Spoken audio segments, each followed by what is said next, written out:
Welcome to Meteorology Matters. We've been keeping a close eye on Tropical Cyclone Errol out there in the Indian Ocean near Australia. And it's been quite something to watch. This storm really intensified quickly. It really did, yeah. Errol got going Tuesday night, and by Wednesday morning, Australian Western Time, it was already a Category 2 cyclone on their scale, Okay. sitting about 515 kilometers northwest of Broome, and it was heading west at that point. And just to give folks a sense of the power here, the Joint Typhoon Warning Center, that's the collaboration between the U.S. Navy and NOAA, the National Oceanic and Atmospheric Administration, they reported early Thursday, local time, that Errol hit sustained winds of 144 miles per hour. Wow, yeah, that's significant. I mean, put that in Atlantic terms, that's a Category 4 hurricane on the Saffir-Simpson scale. A major hurricane. So what exactly was going on? What conditions allowed it to, ramp up like that? Well, a couple of really key factors lined up perfectly. First off, the ocean was incredibly warm there. Sea surface temperatures were hovering around 30 degrees Celsius. 30 degrees? That's quite warm. Oh, yeah. The minimum threshold you generally need is about 26.5 C, so it had plenty of fuel, basically. Yeah. Like high-octane fuel for the storm's engine. Makes sense. Yeah. Were there other things happening in the atmosphere? Absolutely. We also saw really good outflow aloft. So think of it like a chimney. The storm could vent easily up top, Right. which helps it draw in more warm, moist air near the surface. It just keeps that engine running efficiently. Okay.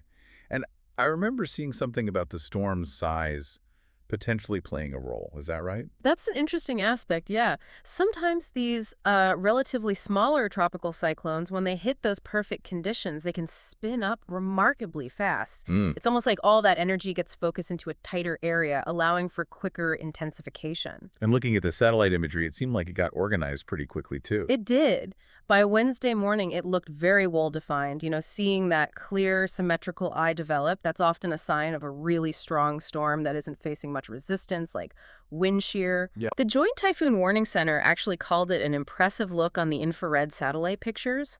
They noted an eye about 8 nautical miles wide. And this is wild. They measured the temperature inside the eye at positive 15 degrees Celsius. That sounds really warm for the core of a cyclone. What does that signify? It is quite warm, and it's generally a sign of a very intense system. That warmth comes from sinking air within the eye, which compresses and heats up. Okay. So a clear, warm eye like that, surrounded by those intense thunderstorms in the eye wall, that's classic strong cyclone structure. And Errol, it went through what was described as an amazing period of extreme rapid intensification. Amazing period. Wow. Yeah, the winds increased by 85 knots in just 24 hours. 85 knots. In a day. In a day. And over 50 knots in just 12 hours. Those are just huge jumps in strength. It's unbelievable. And some microwave satellite passes suggested it might have undergone a quick eyewall replacement cycle, too. Explain that a bit. What's an eyewall replacement cycle? So basically, think of the original eyewall, that ring of intense storms, as the main engine. Sometimes a new, larger ring of thunderstorms starts to form outside of it. Oh. Eventually, this outer ring can strengthen, contract, and kind of choke off the inner eyewall, replacing it. It can cause a little dip in intensity sometimes, but often the storm comes out stronger afterwards with a larger eye. Right, like getting a bigger engine. Yeah. So, at its absolute peak, what were the wind speeds we were looking at? Well, the Joint Typhoon Warning Center's initial assessment put the peak intensity around 140 knots. That translates to roughly 161 miles per hour. Wow. And the Australian Bureau of Meteorology, the BOM, they use a 10-minute average for sustained winds. They reported maximum 10-minute winds of 100 knots, which is 185 kilometers per hour. Okay. But they also noted 3-second gusts hitting 140 knots, or 260 kilometers per hour, around 1800 UTC on April 16th. So based on their scale, that made Errol a severe tropical cyclone. Which is their equivalent of Cat 4. Exactly, equivalent to a Category 4 on the Saffir-Simpson scale we use for hurricanes. A very potent storm. Okay, so you have this beast of a storm. What was the thinking on where it was going next? Was it just going to keep heading west? No, actually. The forecast models were pretty consistent in showing it making a distinct left turn, sort of hooking back towards Western Australia's Kimberley coast. That turn was expected around Thursday. And I guess making that turn would change the environment around the storm. Precisely. As it was forecast to make that turn, the conditions ahead looked less ideal for it to stay that strong. Less favorable, yeah. What kind of conditions? Mainly increasing vertical wind shear, Yeah. winds blowing at different speeds or directions at different heights in the atmosphere. Right, that can tear a storm apart. It can disrupt the structure, yeah. And also, an intrusion of drier air was expected to get pulled into the circulation. Storms like this need that moist air to survive, so dry air is like poison to them. Okay, so the forecast was for weakening as it got closer to Australia. That was the consensus, yes. Most forecasts had it weakening, potentially dropping below tropical cyclone strength before it actually made landfall. So coming ashore as a tropical low sometime over the weekend. And the Joint Typhoon Warning Center agreed with that weakening trend. They did. They also pointed to the increasing shear and dry air, suggesting it could weaken to tropical storm strength within about 48 hours and then dissipate over land. How about the Australian Bureau of Meteorology, the BOM? Similar outlook. Very similar. They also expected it to weaken as it neared the West Kimberley coast, likely falling below cyclone intensity before crossing the coast.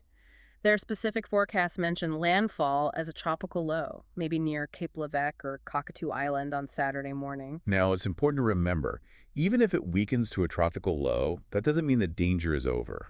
Absolutely not. That's a crucial point. Even a weakening system or its remnants can still bring really significant impacts, especially heavy rainfall.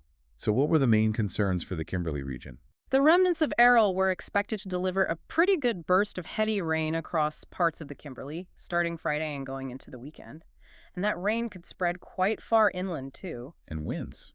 Still concern, even below cyclone strength. Yes, there was still a possibility of gale-force damaging winds, particularly for the coastal stretch between Cockatoo Island and Beagle Bay from Friday into Saturday morning. Okay. And depending on the exact track it took as it weakened, those stronger winds might have extended south towards Broome as well. So heavy rain, potential for damaging winds. Any specific areas highlighted for the heaviest rain? Yeah, they mentioned isolated heavy falls possible between Curry Bay and Broome, especially overnight Friday into Saturday morning. And it's always worth stressing. Flash flooding is a major risk with these systems, even, inland, far from the center. You don't need hurricane winds for dangerous flooding rainfall. Good reminder. It's interesting thinking about these southern hemisphere cyclones compared to Atlantic hurricanes. Are there big differences besides just the name and location? That's a good question. Statistically, they're less common. Only about a quarter of the planet's tropical cyclones form in the southern hemisphere. Oh, only a quarter. Yeah. But strength-wise, once they reach sustained winds of 74 miles per hour or more, they're essentially the same phenomenon as a hurricane, just called a cyclone. So the potential impact is similar. What about how they behave? The most obvious difference is the spin direction. Because of the Coriolis effect on a rotating Earth, cyclones down there spin clockwise. Right, opposite to our counterclockwise hurricanes. Exactly. It's a mirror image. And where do these cyclones typically hit in the southern hemisphere? They can impact eastern Africa. Madagascar gets hit quite often, and then, of course, the western, northern, and eastern coasts of Australia, plus many of the island nations nearby. And their season is different too, right? Yep, opposite to ours. Their main tropical cyclone season runs generally from late October through to May, Okay. with the peak activity for the Australian region usually falling in late February or early March. You mentioned Errol was the 11th named storm in the Australian region this season. Is that a lot?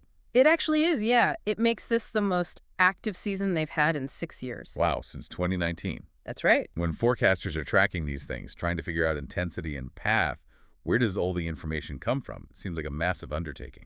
It really is. The tracking data comes from multiple centers, including NOAA, the National Oceanic and Atmospheric Administration, and the Joint Typhoon Warning Center we mentioned earlier. Okay. Satellite imagery is absolutely crucial. That comes from NOAA as well, and also the Japanese Meteorological Agency, JMA. They have excellent satellite coverage over that region. And rainfall forecasts. Those also heavily rely on data and models run by NOAA. It's a huge international effort, really. Sounds like it. Yeah. You mentioned the models earlier showed Errol turning. Was there good agreement on where exactly it would end up?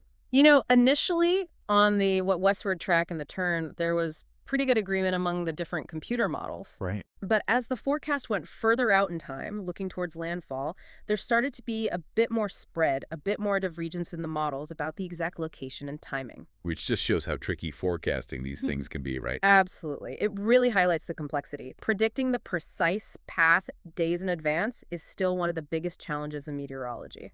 So just to recap then, Tropical Cyclone Errol intensified incredibly rapidly in the Indian Ocean, became a very powerful system, equivalent to a Category 4 hurricane. Yep. Then it was forecast to turn towards the Kimberley coast of Western Australia, expected to weaken significantly before hitting land, likely as a tropical low. That's the gist of it. But even as a weaker system, it still posed a real threat of heavy rain and potentially damaging winds to that region. Correct. And the key message for anyone potentially affected is always to stay tuned to the latest official warnings and forecasts from the Australian Bureau of Meteorology, the BOM. They'll have the most current information. Definitely. You know, looking at a storm like Errol, it just makes you appreciate the sheer complexity involved in forecasting these powerful weather events. So many factors in the ocean and atmosphere, all interacting. It's true. It underscores the constant effort and the advancements being made in meteorology to better understand and predict these phenomena. Every storm teaches us something new. Absolutely. Well, for listeners wanting more meteorological insights and updates, definitely follow meteorologist Rob Jones. You can find him on Instagram. His handle is just meteorologist. Easy to remember. Yeah. And on TikTok, he's TV meteorologist. Plus, check out his YouTube channel. Search for Rob Jones Hurricane. That's also where you can find the playlist for this podcast, Meteorology Matters. Great resources to check out.